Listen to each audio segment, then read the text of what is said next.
The DIESOL podcast, Digital integration in English as a second or other language. episode 53, Warmups for the language classroom.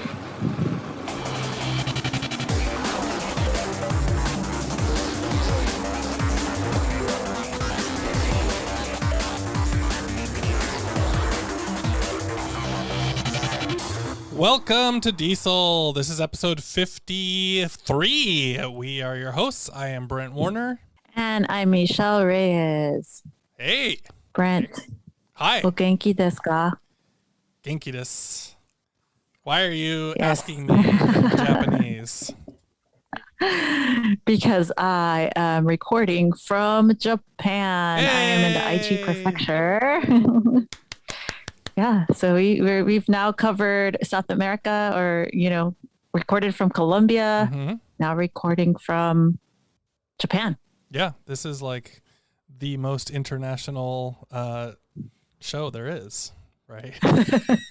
Ever. It's the most international podcast that exists anywhere.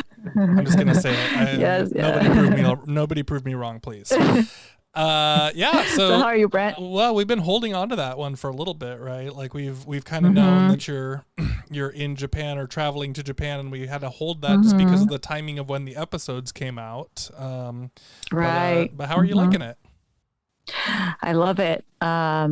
People are friendly. I get to have Japanese food every day. Nice. And taste a variety. And everything is good. And of course, we're still dealing with COVID. But people follow the rules here, which is awesome. Wouldn't know anything about that. And that's just it's funny because there's no mask mandate here, but people wear their masks. Oh yeah. Well, the great thing, I always thought, in the past, when the masks first started coming up, I was like, oh, maybe it'll be like in Japan where people just wear masks because they're trying to protect other people. And maybe that will become a cultural thing that we accept in America. When I walk around and go to the coffee shops, I am the only person wearing a mask. With a mask. Yeah, so I don't think the culture is going to hold. I think people are, people are people. People want their freedom. Yeah. Yes. Yeah, but it's kind of nice not to have to feel, people use hand sanitizer everywhere. People are very careful about it. And though they have relaxed a lot of their actual guidelines for COVID and their numbers are dropping, it's still nice to see that, people do care. Yeah. Yeah. Or I feel like they care. I am. I could honestly just do the whole episode just talking about Japan, live in Japan. But I think we'll have to move forward a little bit and kind of get into the episode. Yes. So today we're talking about warm-ups for the language classroom. So I think it's time we'll just jump right into it if you're ready.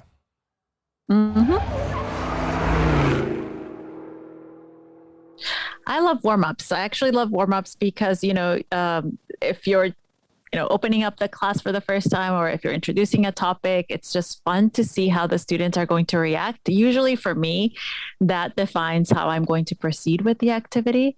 But of course, we know that warm-up activities are used to help students participate and then create confidence before moving on to the actual main activity.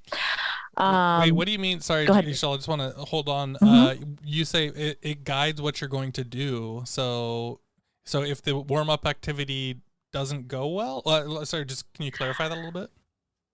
Well, it's not that it might not go well. I can typically predict how the students are going to react to a warm-up activity, but I can never predict what they're going to actually say or share or how they're going to perform.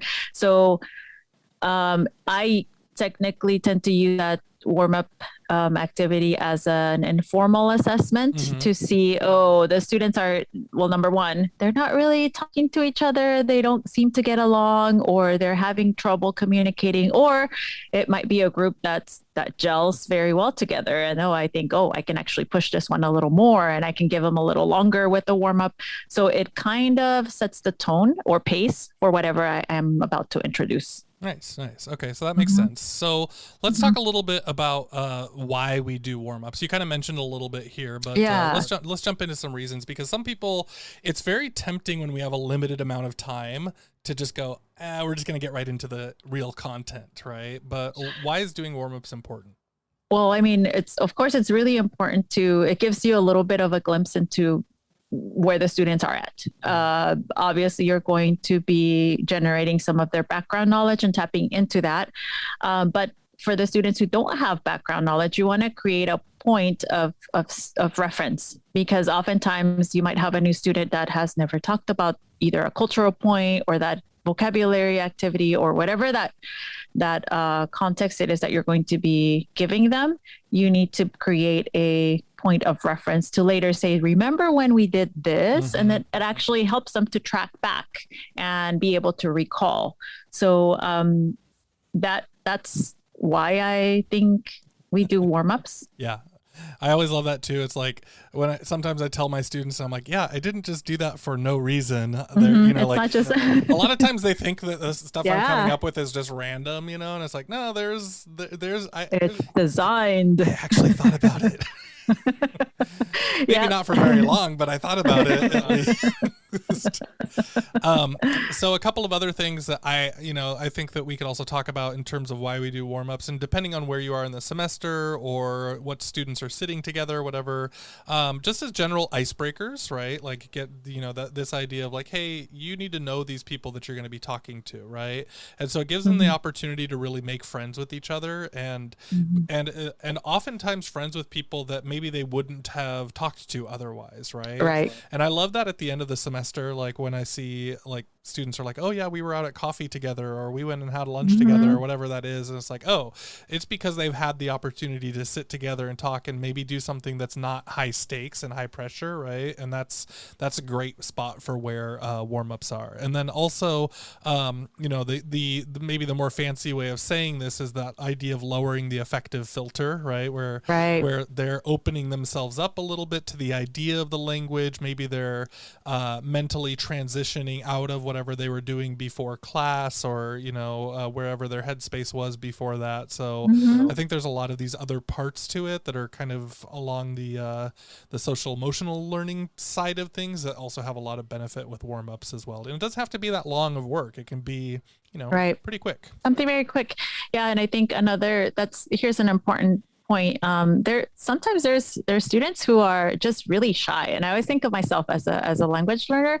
I would have never talked to someone that I didn't know. I want to stay in my comfort zone.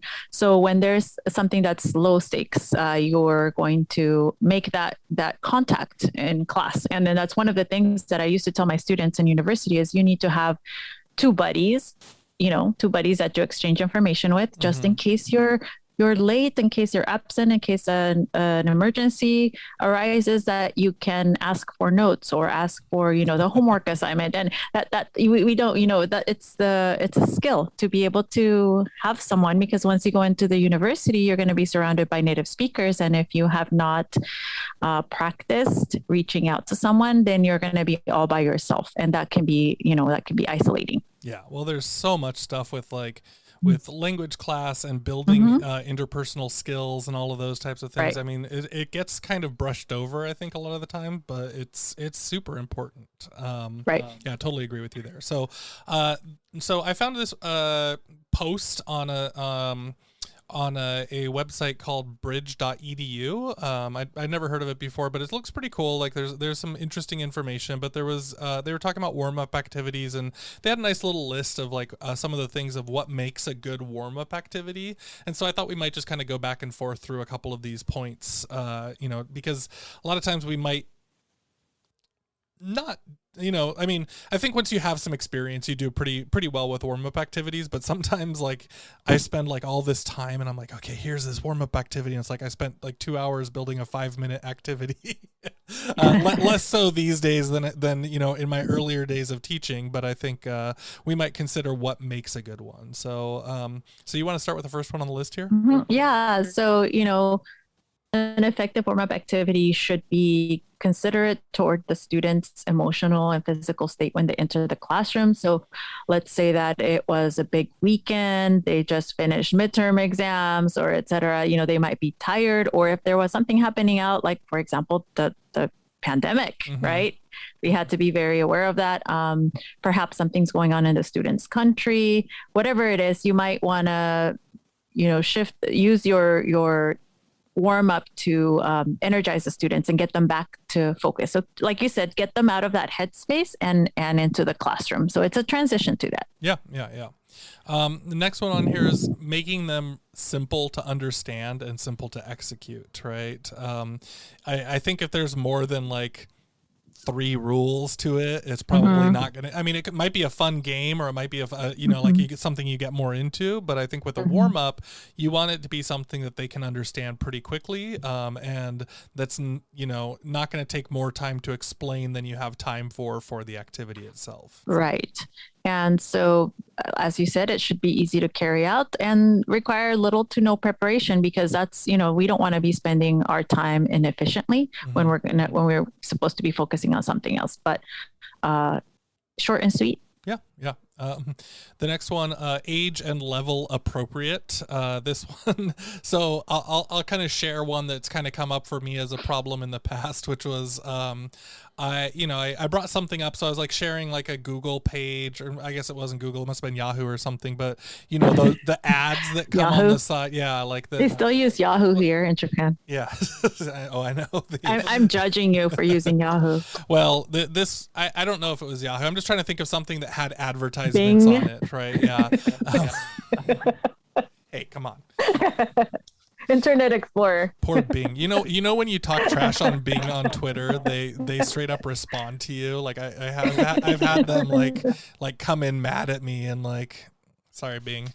Anyways, so age and level appropriate. Basically the idea being, I don't know what happened. I went to some site and then there's like sexy pictures on the side, or like, hey, are you interested in a husband or a wife from such and such a country? And it's like, oh my God. Like, and it's not that that's the worst thing, when you're dealing with adults, it's not that big of a deal, but at the same time, it's like, well, that's probably not really appropriate, and it's totally going to distract from the game, right? So that's a little bit of preparation.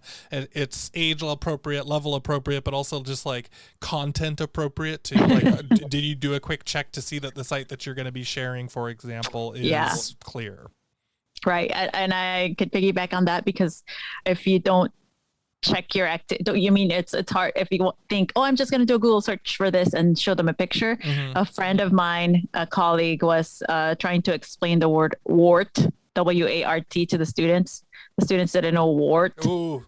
So yeah, no, I already know where you're going with that. Yeah. Geez, Google, come on, Google. You should not be showing that stuff without like the. Yeah, and then it just, ruins your moment of trying. That you don't want that to be the frame of reference. It ruins more than my moment. That would ruin my entire day or week. Probably get me fired. So. All right. So what else? So it should be time efficient, not take up too much time, because you've got other things to focus on, and it's a warm up. It's just a easy little let's introduce this activity, maybe assess a little bit, and then move on. Yeah.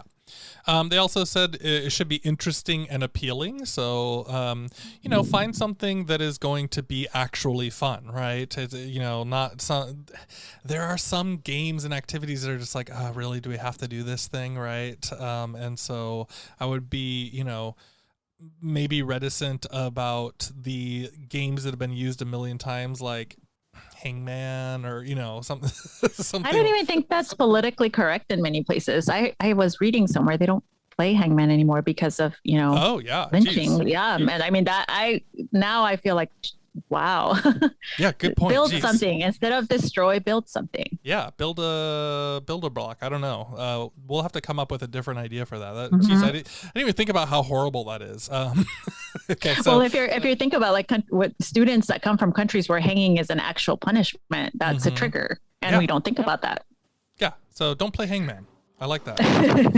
Yeah. And so, of course, you should be choosing something that is leading toward the lesson content or the target language. It's not just a random filler time activity. It's an activity with a purpose. Like you said, you are designing this moment to create a starting point for the students. Well, and I like, so there's a couple things, and Michelle, I'm not sure if you choose one way or the other. I think with the warm-ups, you can either do a review from the previous lesson, or you can do it kind of as a preview for the upcoming lesson, right? And so absolutely. kind of depending on what students are needing, but and what's appropriate for your class, but you know, you can either pull backward or pull from, you know, the back or push forward, I think. Right. Absolutely. Couple other things inside of there.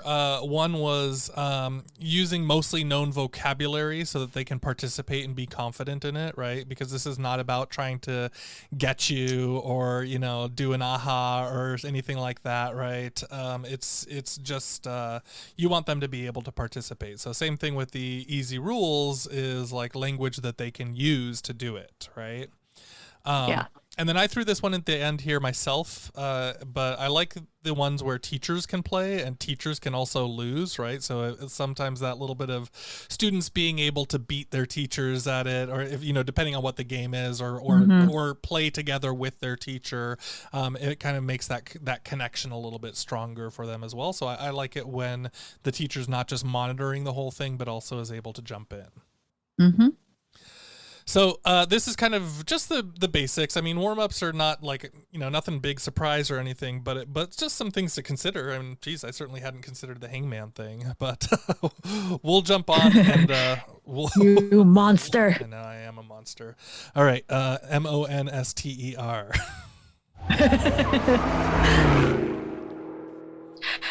As always, we love your support for the show. With 30 seconds of your time, you can support us with an iTunes review. It does wonders.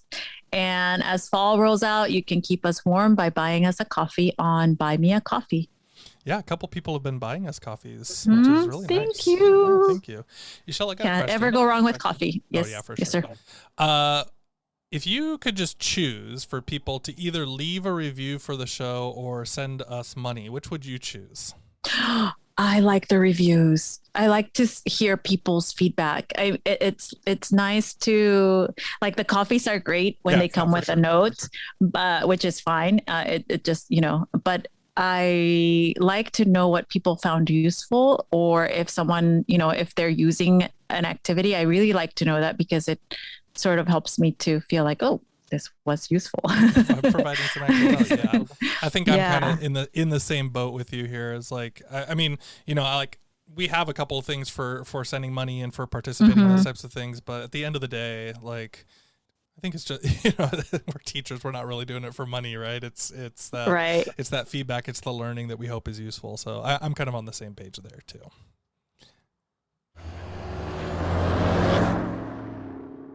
All right, tools. Tool time. Some ways to actually do this stuff. What are some things that people can do? Let's I think we're just going to bat it back and forth.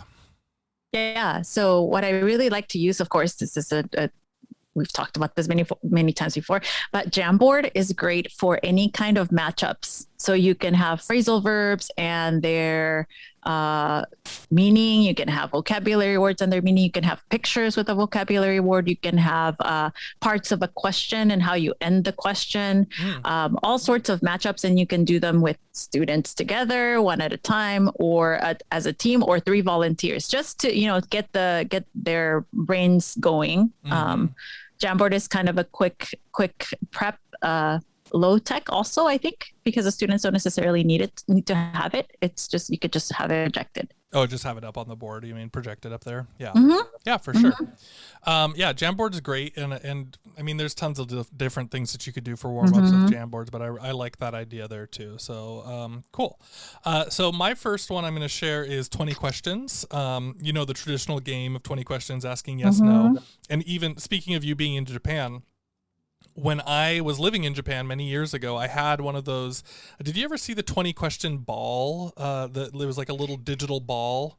You remember this thing? And it narrows it down. Yeah. Like narrow. Yes. Yeah. So yes, it always starts with, is it bigger than a bread box? Yes, no, right? And then it goes into like all these different questions. But anyways, there's a website for it now that's pretty robust. It's a little bit like Web 1.5-ish, but 20 and then the number 20 and the letter Q.net.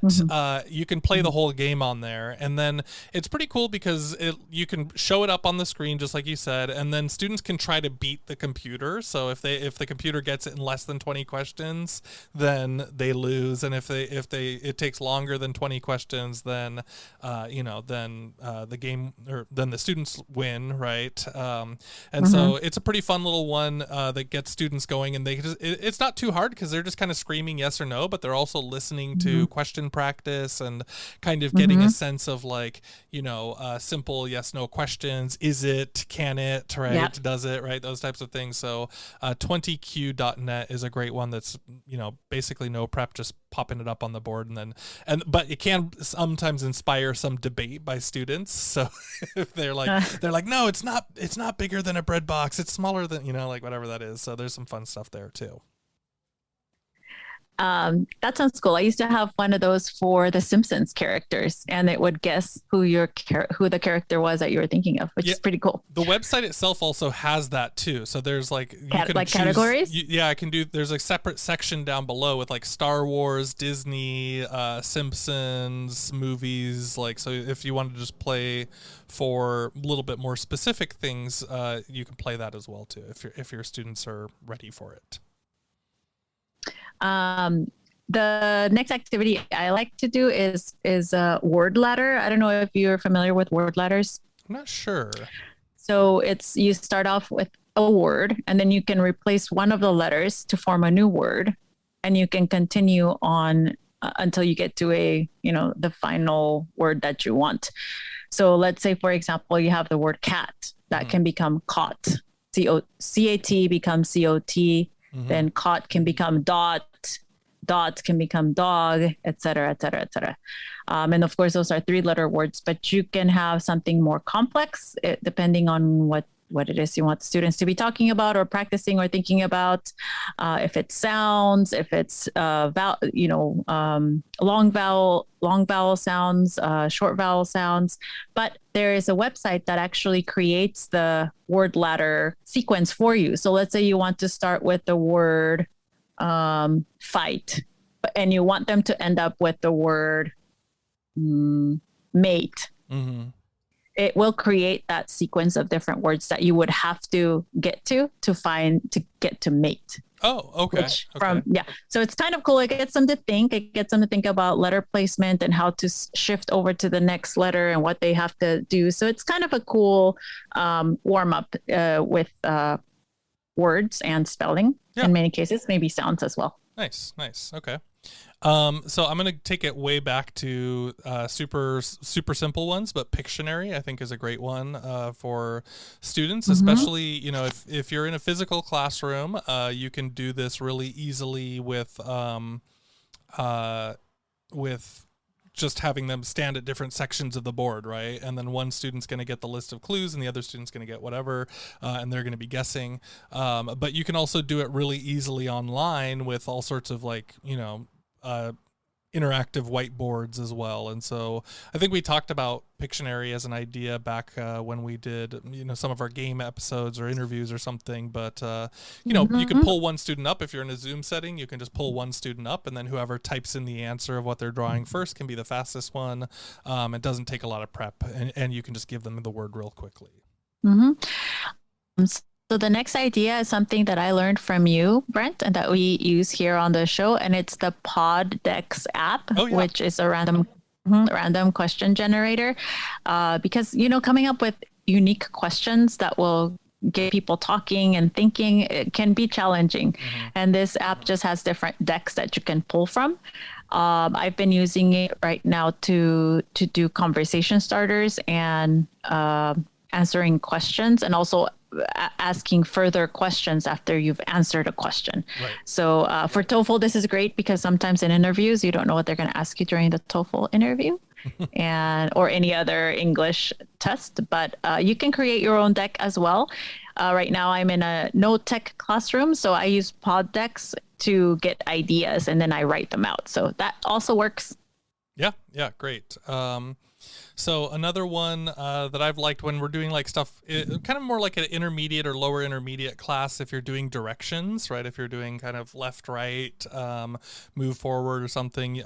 So the traditional one is put a blindfold on a student and then I would rearrange the desks in the room and then have the rest of the students. Have you ever done that before? And then you have the class, the class yells at them to go straight forward and they try not to bump into the desks as they go through a maze of the desks, right? So, is that a safety hazard? How to injure a student while teaching English? Yeah, sure.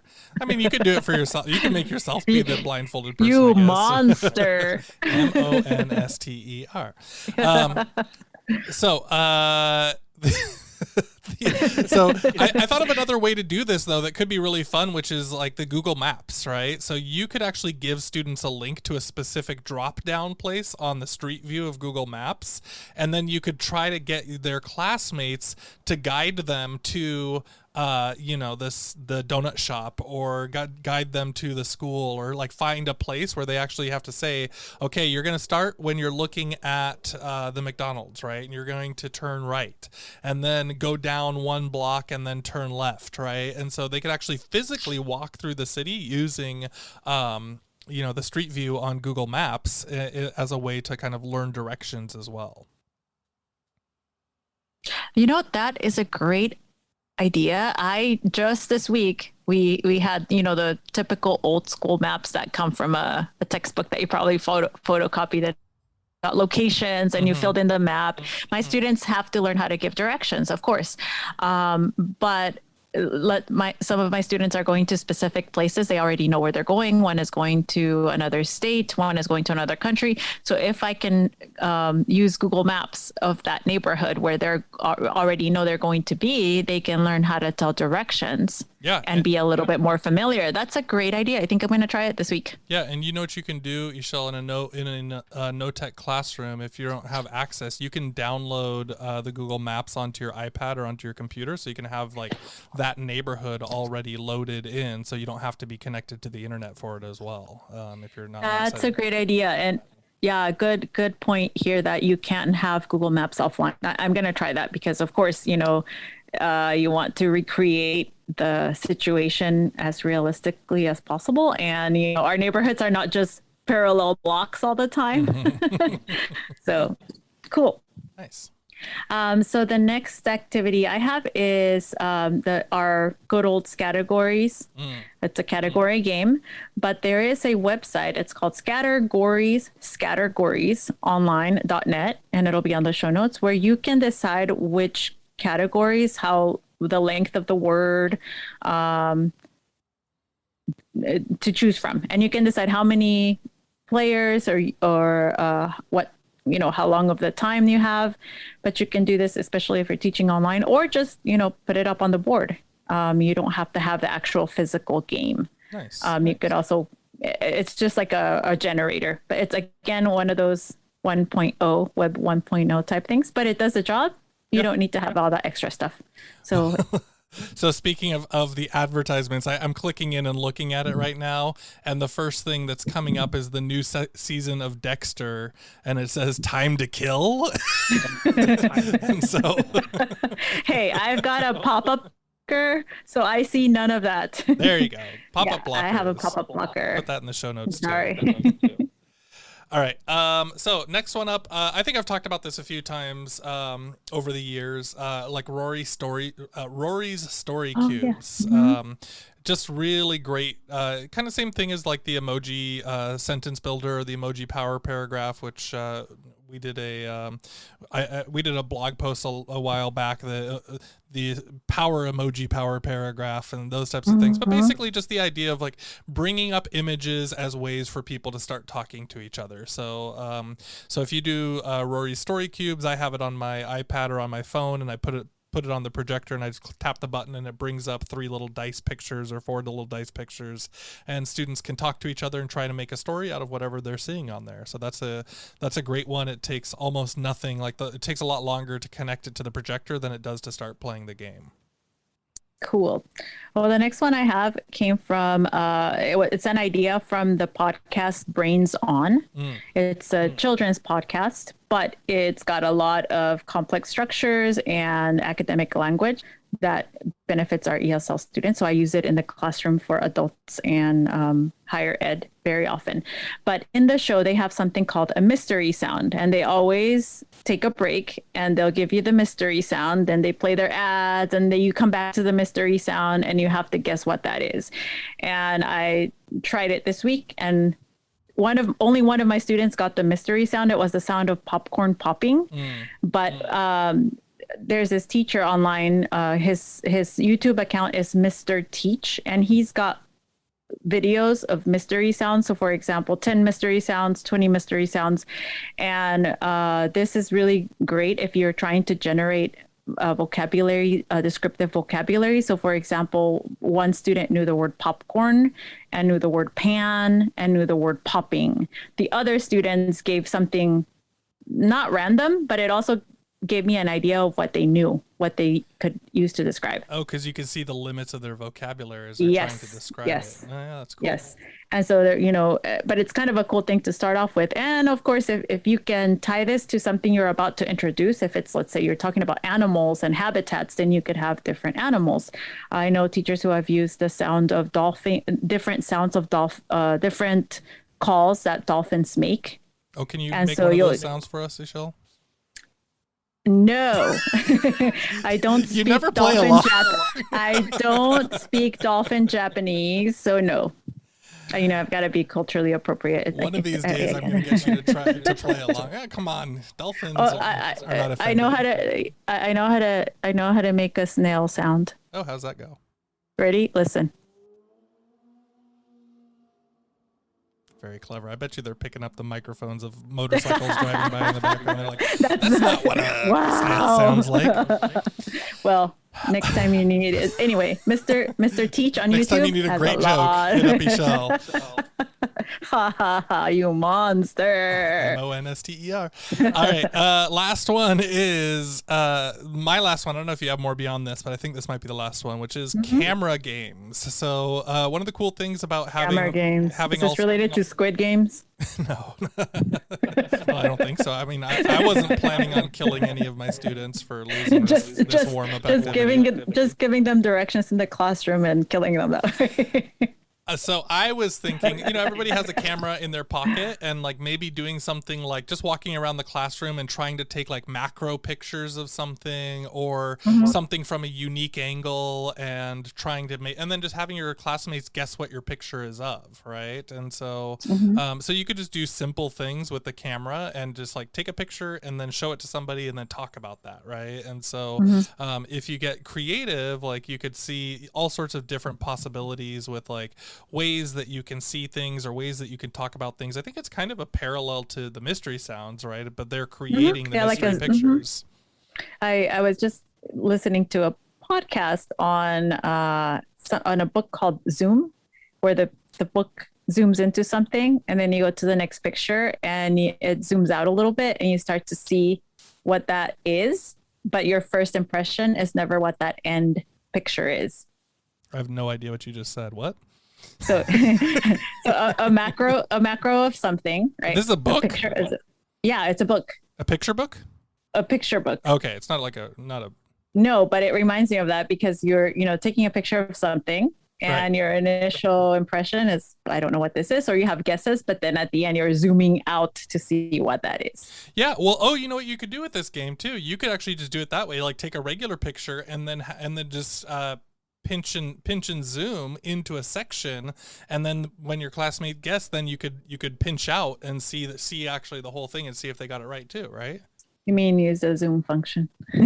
Well, I was originally thinking of like bringing your camera up underneath the camera or underneath the document camera or something, but I'm thinking a further version away and then like just zooming physically. Yeah, and you could do that. Yeah. Cool. So lots of different possible things. I think today's was a little lower tech than maybe we normally go. And that's okay. That's great. For me, partly because I'm finally going back way into the classroom. I started this week with one day back in the classroom with my students, and so I'm like, ooh, what can I do in the classroom? Get students going. So this is great. But lots and lots of different things. And you know what I'm going to throw this one out here because I would love for people to come in and share their favorite warm-up activities on the show notes, because there's so many different ones that different people have, and I really hope that we can, maybe just if there's a little collection, if you listen to this episode, you can go to diesel.org/53, the number 53, and leave us a comment with the game or the activity that you like to use the most, because I think we could add a lot more. Yeah, or tweet us out too. Tweet us back. Yeah, for sure.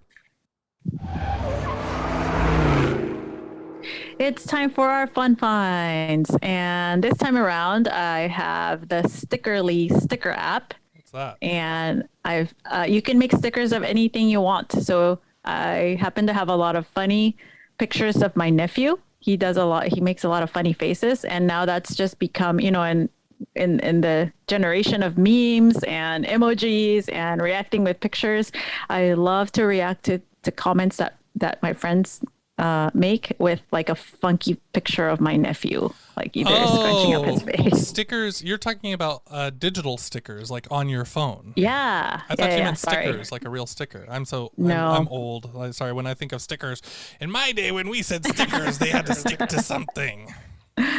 Well, yes, digital stickers. And so I went wild last month when I had time, and I made a whole sticker pack of my nephew, and my sister and I use them back and forth. But you could do things like, let's say you have a catchphrase that you use in the classroom, like, I don't know, whatever your catchphrase is. I think that's what you say, right?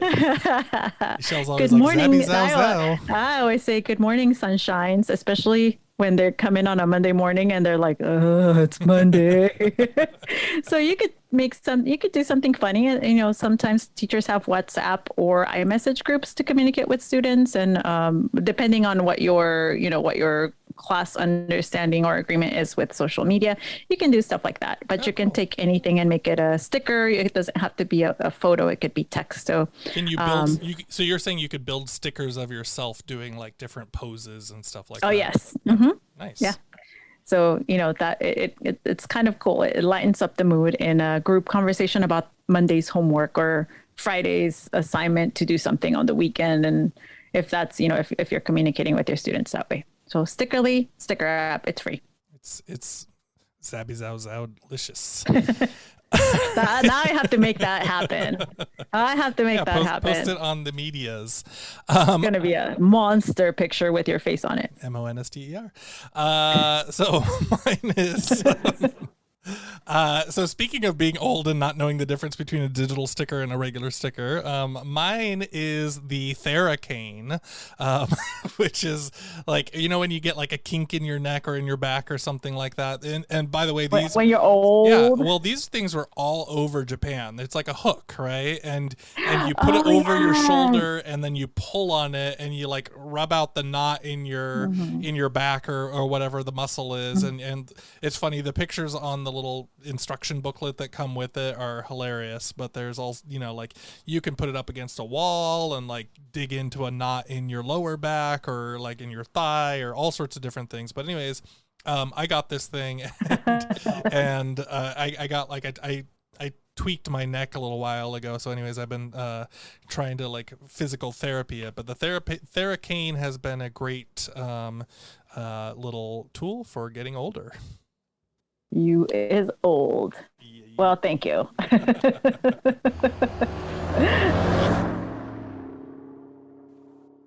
Thank you so much for listening to the show. You could win a one-of-a-kind Diesel pin by leaving us a review on Apple Podcasts. If you're giving us a shout out any other way, be sure to tag us on social media. We are on all the platforms. Are we still on all the platforms? Well, what's the new Meta? Are we on Meta? I don't think Meta's a platform. I think that's just a company, right? But we are there. Yeah. Well, we're I don't know where I am. Okay.